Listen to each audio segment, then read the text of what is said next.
Abangan mo.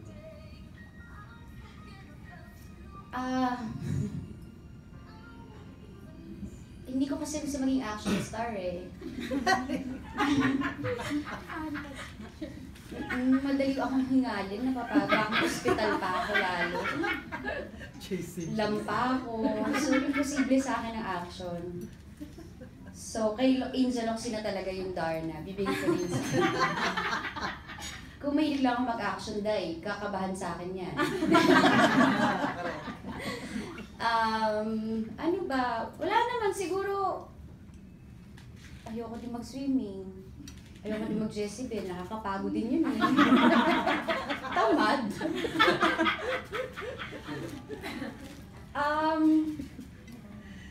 Ano ba? Hindi ko din alam eh.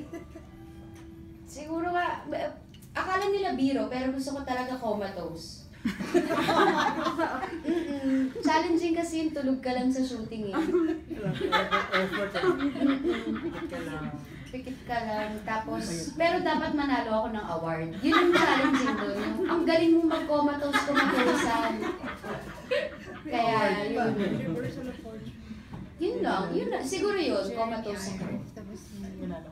Or ano, walang pakiramdam, tulala kang ganun. Mga may sakit. Mga may sakit, tulalay ka lang. Ayan yung mga ano. Oo, tama-tama easy. Yes, sir. KD.